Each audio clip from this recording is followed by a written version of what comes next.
Hey guys, welcome back. Emily Jean if you're new here, and today we are doing thought-provoking questions for readers, part 1. So if you want to hear what these questions are, join in on the discussion, grab your coffee, grab your tea, your water, and let's get cozy.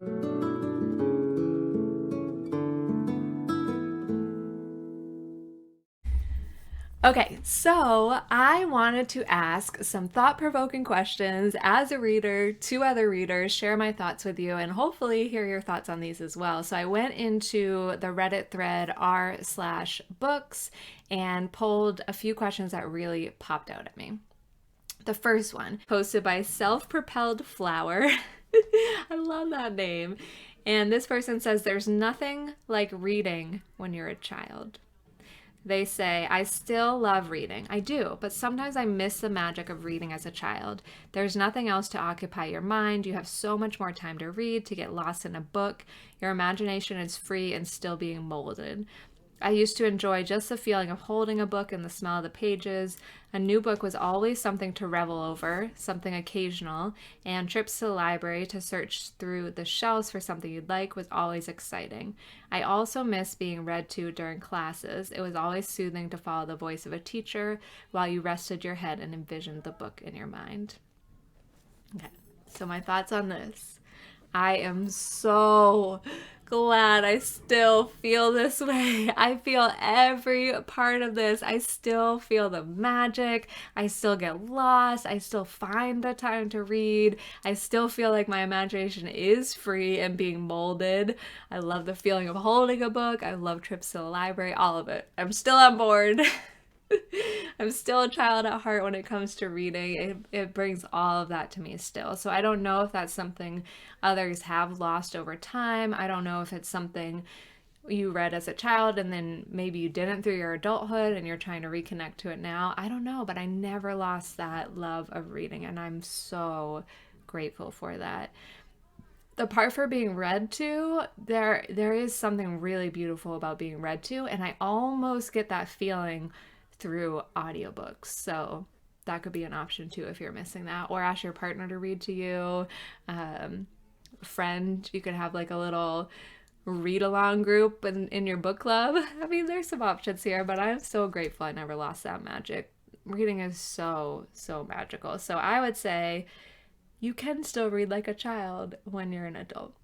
Okay, the next question that I found, this was posted by YouGov_official, and this person said, should public libraries charge late fees for library books that are returned after their due date?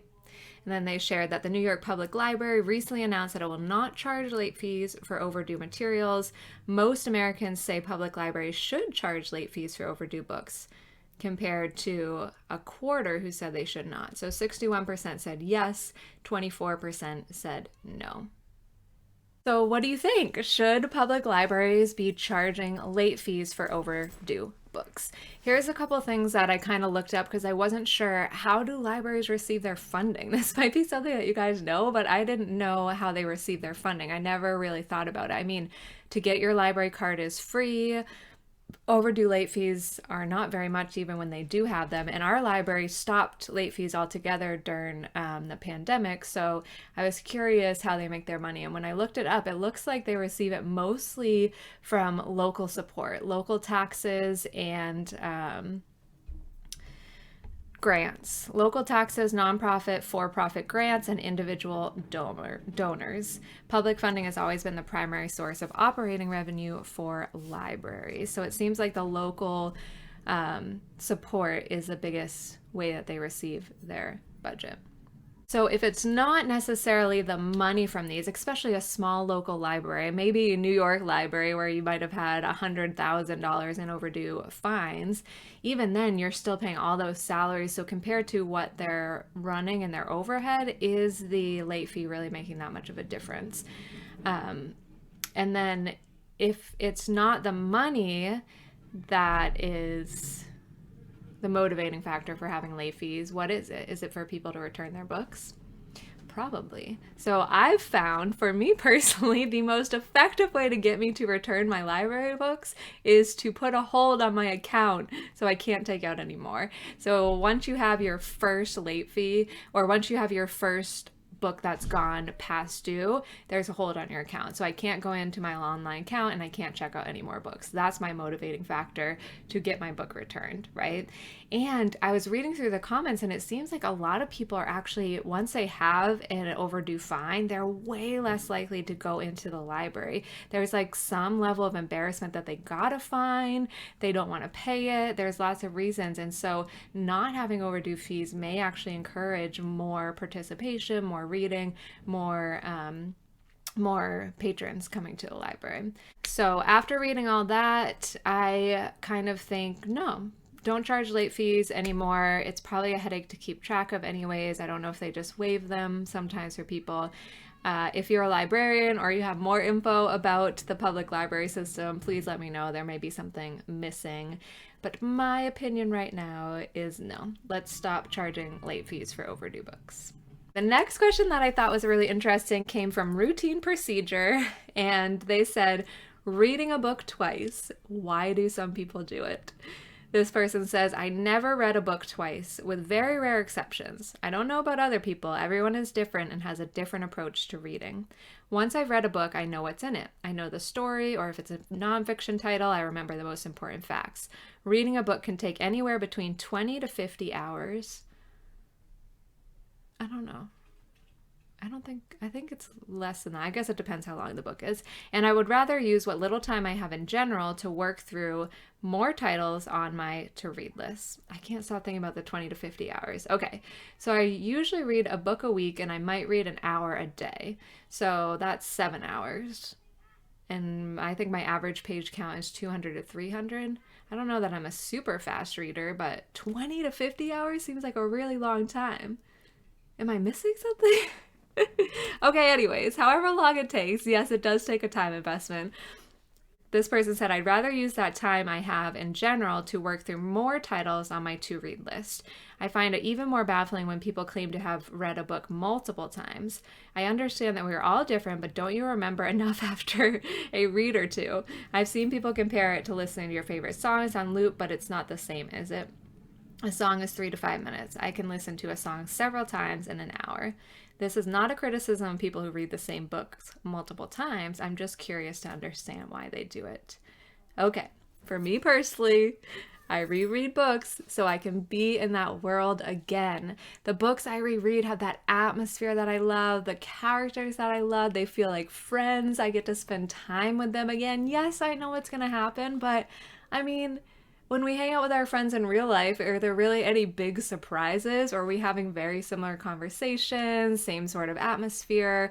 We're friends with them because it generates that same experience when we hang out with them. That's what rereading a book does for me. It helps bring me back into that world. It's a cozy place to hang out. And even if it does take you 20 to 50 hours to read a book, that's 20 to 50 hours you're hanging out with really cool friends that you know and love. I'm not necessarily reading for the facts. Well, the first time, I'm reading to figure out what the book's about. But once I know and love it, then I'll definitely return and read that book. I don't reread that often, but if I do, my go-to is going to be a book that I absolutely love, right? That I love the characters, that I love that atmosphere. So that's why I personally reread. Do you reread? I mean, I get the point that you want to use that time to read more books, but I think there's a balance we can find. I feel like I have a good enough balance of rereading and getting through new titles as well. Okay, that's what I think. What do you think?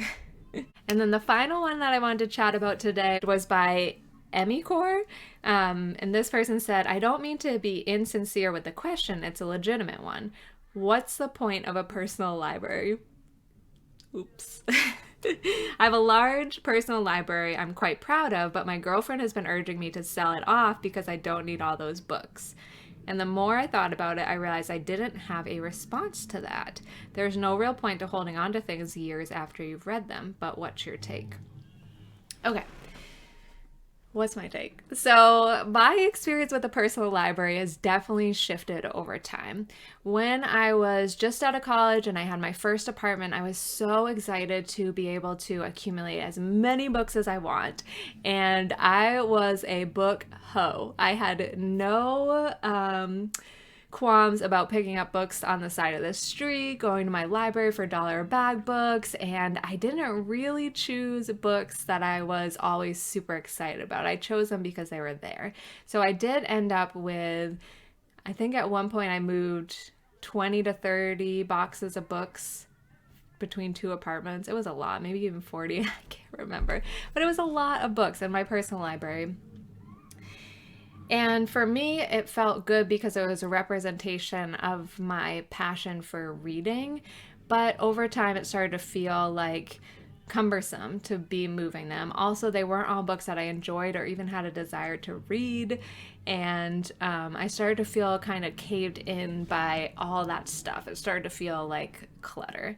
So I got rid of 95% of my books, and it took me time and it was hard to do at first, but I started donating them. I started to post them on our free websites for our local community, and started giving them away and seeing the joy in other people's face, right? So that really helped, and I kept a small collection of books that really meant a lot to me. So books from my favorite authors. I have all my Christopher Moore books, all my Elizabeth Berg books down here, Carl Hyacin, Toni Morrison, like anything that I had a collection of a majority of the author's work. I kept those. And then some of my favorite books from when I was younger, like a little kid, I kept some of those as well.